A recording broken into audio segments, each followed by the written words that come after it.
Chapter 6.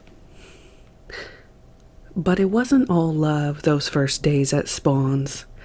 Though rare, there were occasions when Charlie vented an explosive violence, particularly if someone challenged his authority.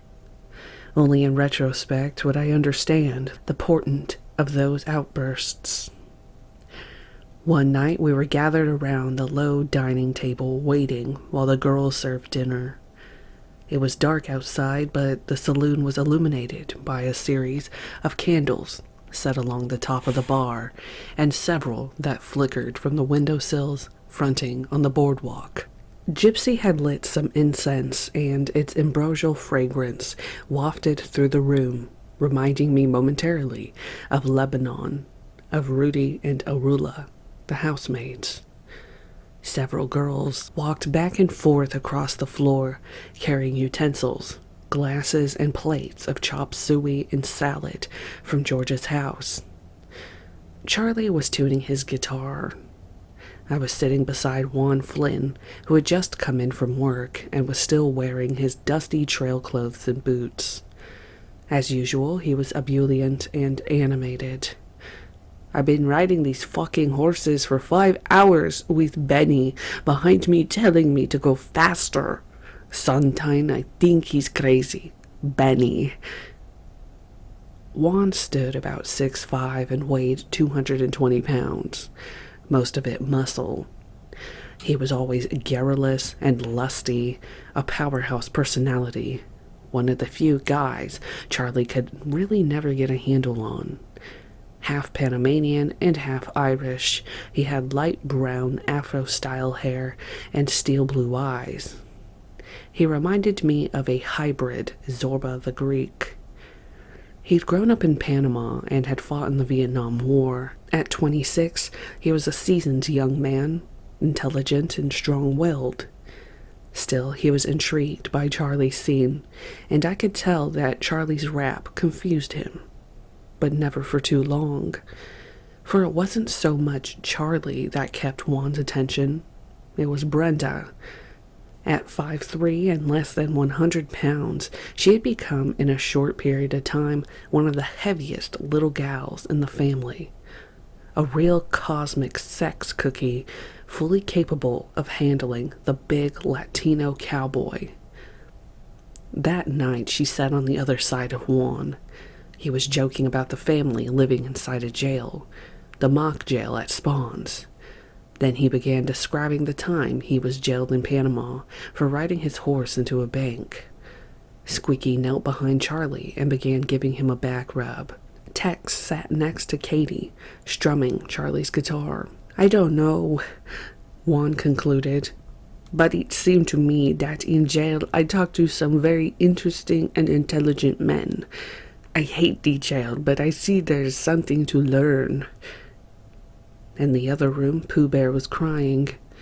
Charlie signaled to Stephanie and she went into the room, behind the bar, to check on the baby.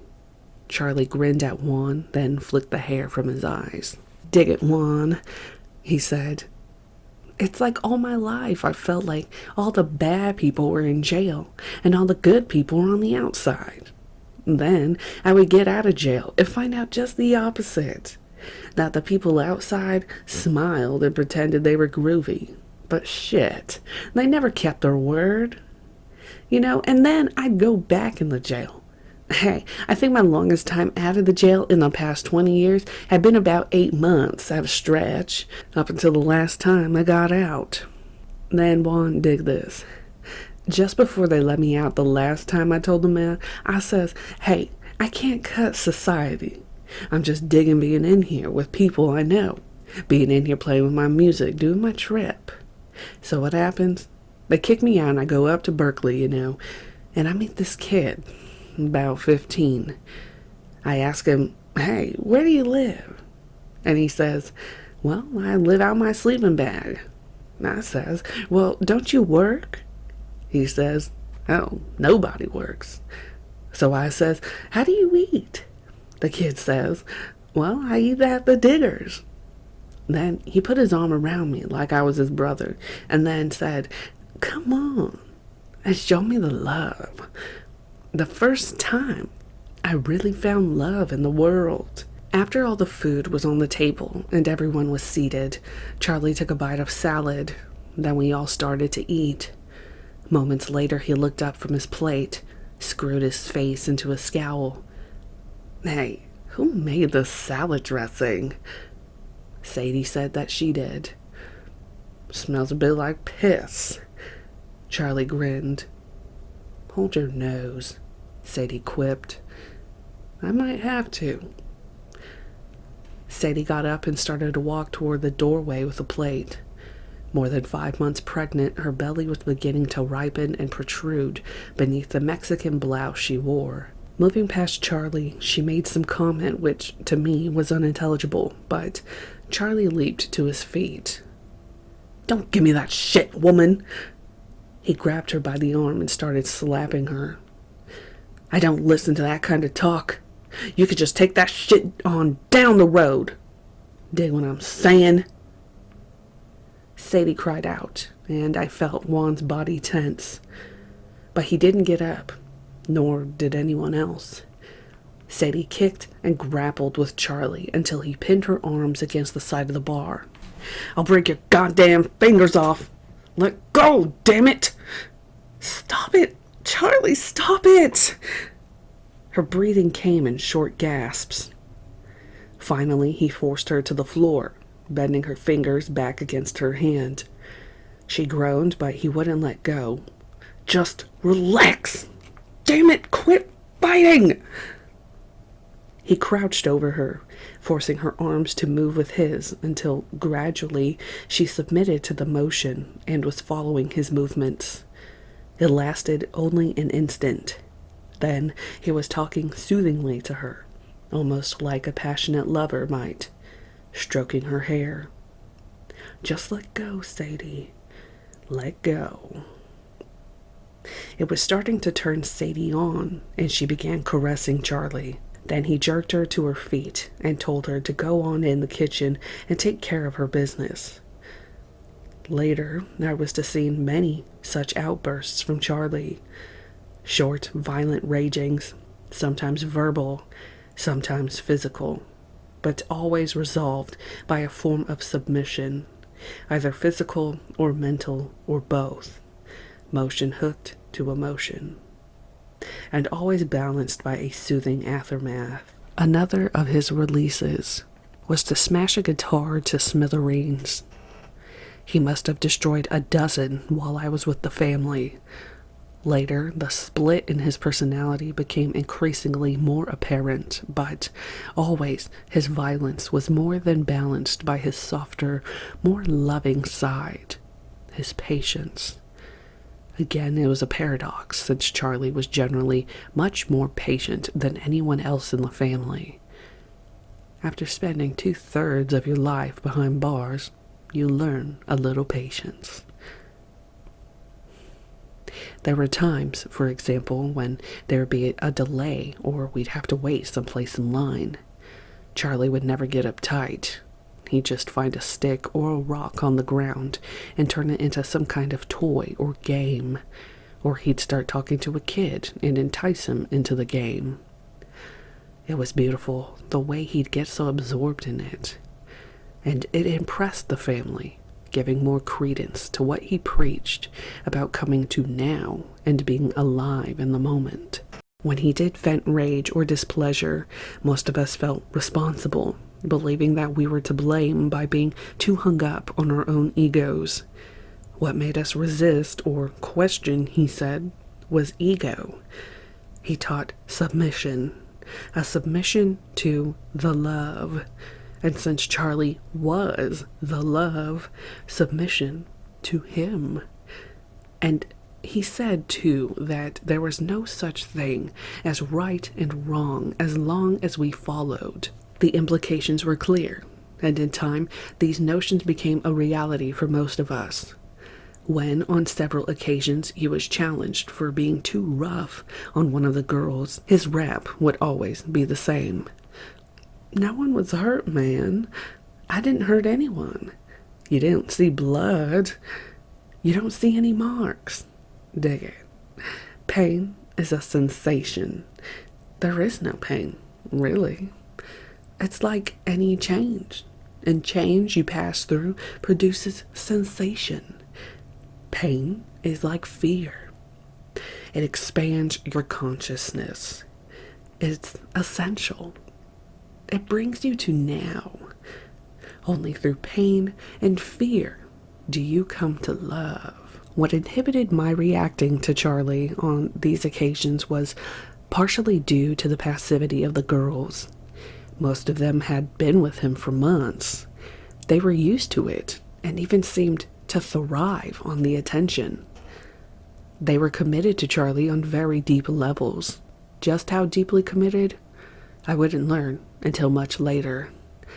It seemed too, in retrospect, that they all felt guilty for certain unnameable sins, so that unconsciously they deserved punishment. I see it as common in this culture. In part, it's the whole guilt trip religion has laid on people.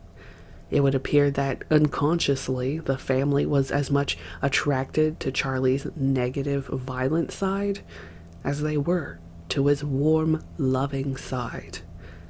Generally, people repress negative feelings and are afraid to release anger. People are attracted to real violence because they see it vented so rarely. It's like a magnet. But what they're really responding to is their own repressed anger.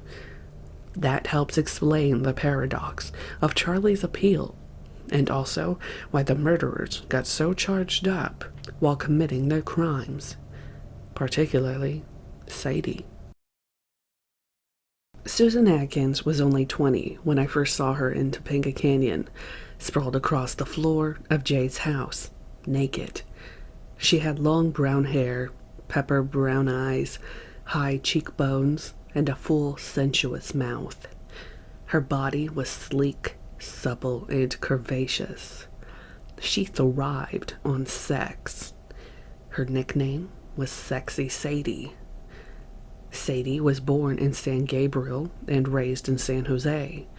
Her mother died of cancer when she was still in high school.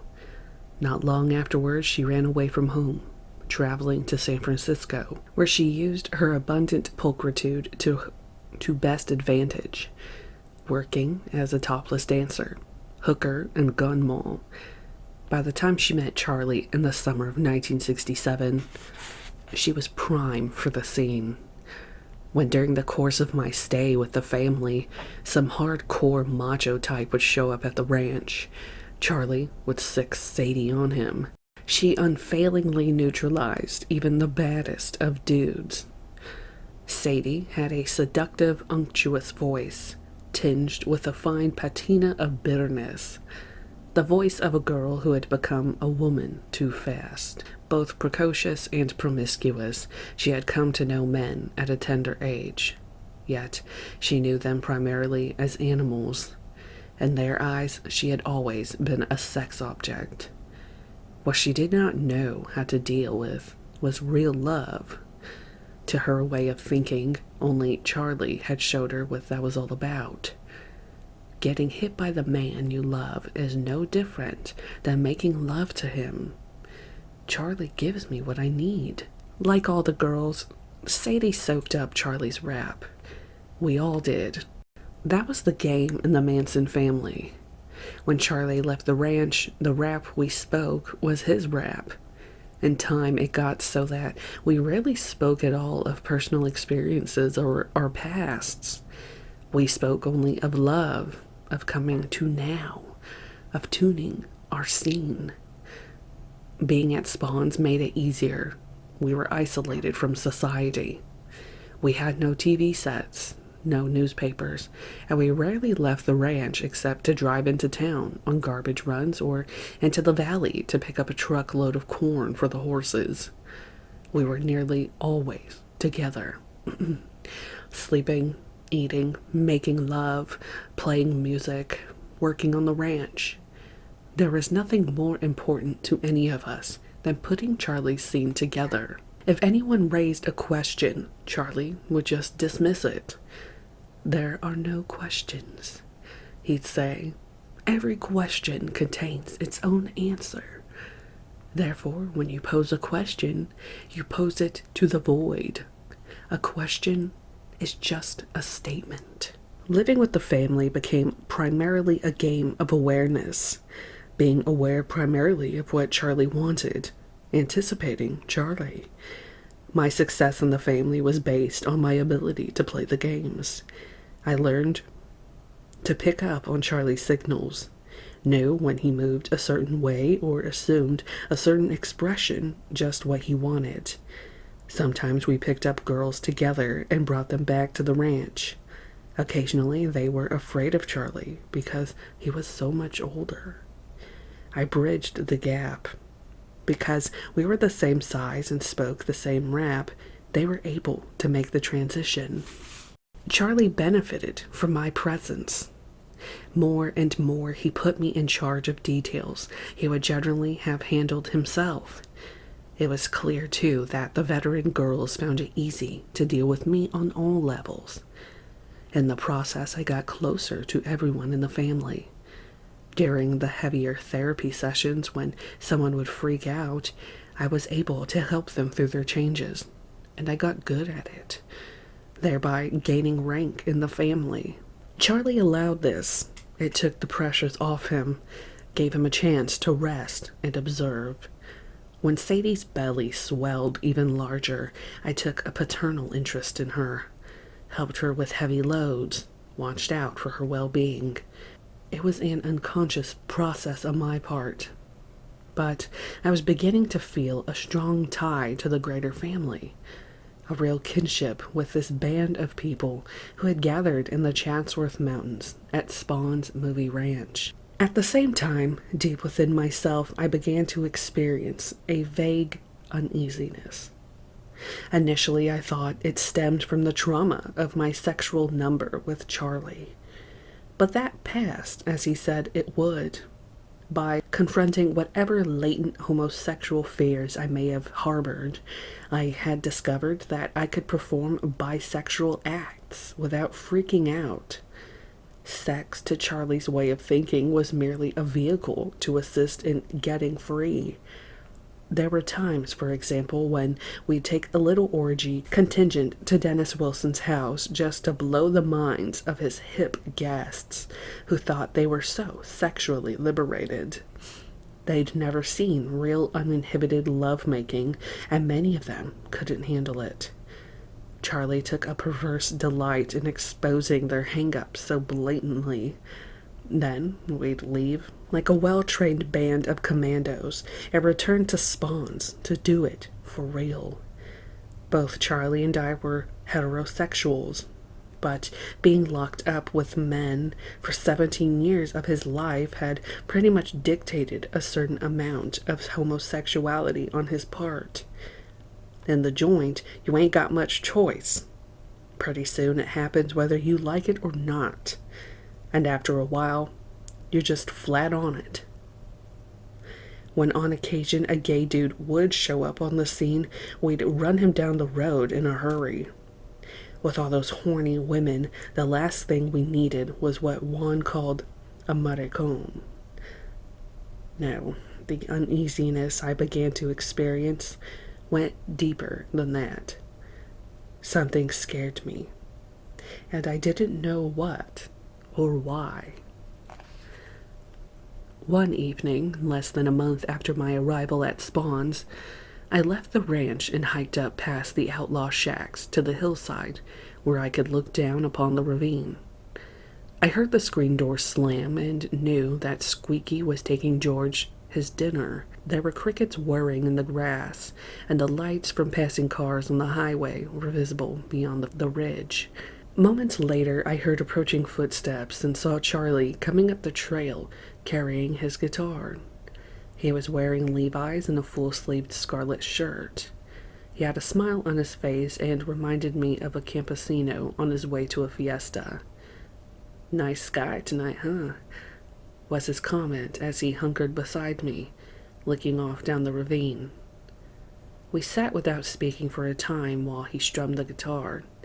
Then he began talking about how glad he was I had joined the family and said again that someday he'd be passing on the power to me. In time, you'll have your own family, your own tribe. We'll spread the love around, dig? Share it with the world. The sky was a brilliant red-orange at the base of the hillside, which loomed beyond the ravine like a miniature volcano. My eyes were riveted to the horizon. Anything wrong, Paul? Charlie spoke without looking at me. I don't know. I just feel sort of frustrated and afraid. What are you afraid of? You afraid of me? Maybe a little. I don't know. But I'm afraid of something. You know what I think, man? I think you're afraid of yourself. And that's okay, 'cause fear is what helps you see yourself. Once you get past the fear, you can see the love. You're starting to look inside yourself, and it scares you. For some reason, Charlie's words opened up a well of emotion, and I began to cry. He put his arm around my shoulder. You know, brother, the way I look at it, fear is a state you should not resist. It's a state you should grow in. Through fear, you come to now, to the very moment of living. And that's where the love is. That's where you're going, and where we're all going. Heck, you know, up here we got it made. Everything is right here. Dig it, we're not hungry. We got nature all around us. And mostly, we got all the love anybody could want. So don't be afraid of yourself and afraid of the love. Down there, you know, they got madness. They got 6 million freeways and smog and cars and ugly women and all the poison of TV sets and insurance policies. Hey, the only place they're going is nuts. We got no ulcers here. We got music, a ranch, good hash. We got horses and nothing to do but make love and music. Dig it, Paul. People aren't bad. Not even the pigs are bad. It's just they don't know where the road starts. They think the road is made of concrete. They don't see the blood veins in their own arms and legs. They don't see the rivers of their own blood. They don't see that the heart is what makes the roads, and that roads are invisible until you quit running after them and start listening to your heart. He flicked the hair from his eyes with a jerk of his head. You know, man, you might like to take a little ride up north to Mendocino. Take the girls up there for their dope trial. Take the bus and go for a nice ride up the coast and have a good time. See some scenery and greenery. Get on the road a little bit. Can you dig that, Paul? 10 days later, we moved from the saloon into the back ranch house. Charlie had convinced the hippies to seek another residence, explaining that if they traveled together to another spot, their unit would be more cohesive. He had also convinced George that since we were taking care of the ranch, we should be allowed to live in more comfortable quarters. Now we had the seclusion we needed and could feel free to relax. Also, with Pooh Bear and Sadie's baby due, we needed more room. Since the ranch house was at least a quarter of a mile up the road from George's and the movie sets, no one would be bothered by us. Like the rest of the building at Spahn's, the ranch was in a general state of disrepair, but it was warm, rustic, and smelled of wood, generating the feelings of a mountain cabin. It had a huge living room with a fireplace and plenty of windows facing the road. 2 good-sized bedrooms in the back fronted on the creek, and beyond it, a sloping forest of scrub oak, eucalyptus, and poison oak. The girls went to work at once, scouring floors, cleaning cabinets, and washing windows. We moved the mattresses, furniture, and food supplies in from the saloon, and afterward decorated the walls and the ceiling of the living room with Moroccan tapestries. It felt good to be out of the dusty confines of the saloon into a more bucolic, picturesque setting away from all the tourists. The very first night we built a roaring fire and ate a lavish meal. Cheese and noodle casserole, fruit salad, and chocolate cream pies. In celebration, we played music, then dropped acid. I was in good spirits. The fears I had experienced earlier in the week had dissipated for the time being. I felt happy in our new surroundings. Everyone did. We were all naked. Charlie sat across from me with Squeaky on one side, Mary on the other. Between Mary and Charlie, I could see the fire expanding and contracting, rolling like some kaleidoscopic organism as the flames popped and crackled and smoke spun in tight circles around the logs. Snake sat on my left, Weesh on my right. While holding their hands, I watched the heat spreading out from the inferno's gaping maw in pulsating luminescent waves, as though drawn to the feeling waves given off by the family. Charlie moved his hand across his forehead, and I saw the aura of his fingers wafting an arc of light, a soft blue stream in front of his face. Then suddenly he rose to his feet and crouched like some predatory beast. Without warning, he lunged directly at me.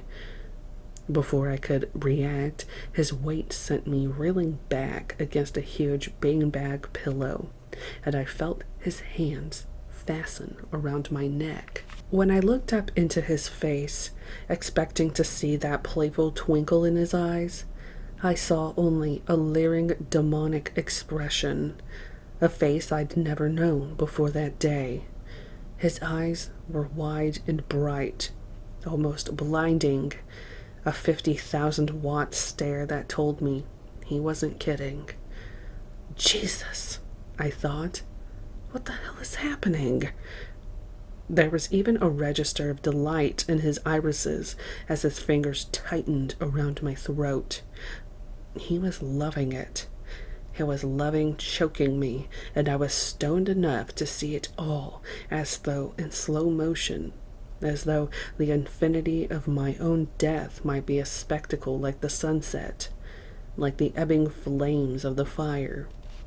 During those first few moments, all paradoxes seemed to coalesce and to burn like the flames. My fear seemed somehow separate from my thinking, enough so to enable me to have a clear vision of what was happening. Charlie's face was contorted with madness. It was a face in transformation, fast becoming rigid, losing its fluidity. He can't see, I kept thinking. He can't see me. The madness has blinded him. His weight and the feel of his fingers around my neck brought recall of the cop at Half Moon Bay, whose foot on my neck was the same madness. The madness of the law. Gradually, everything slowed down even more until I was conscious of each one of Charlie's fingers tightening around my windpipe and of the gurgling sounds coming from my throat. Then it occurred to me, as I sank deeper into the pillow, he couldn't strangle me. My neck muscles were too strong to penetrate. I tightened the muscles and locked my hands around his forearms. I tried to grin, but there was no sign of giving in his expression or in his hands. If anything, he got stronger. His breathing came hard and tight in my face, until suddenly I gave way to my fear.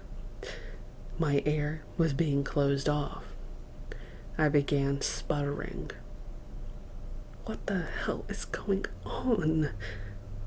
were the words I attempted to utter, but the sounds were garbled, completely unintelligible. I tried to push his arms away. Then the thought came to me as it had at Half Moon Bay. I am a sovereign being. There is sovereignty of the spirit. No one can take my life without my allowing it.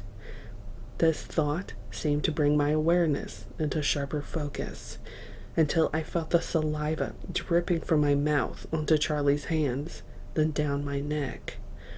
I could feel the saliva foaming. What was happening, I knew, at the deepest levels of consciousness was not possible. He could not destroy me. Yet the paradox was all too clear. He was doing it. What perplexed me even more was that no one seemed at all concerned over what was happening.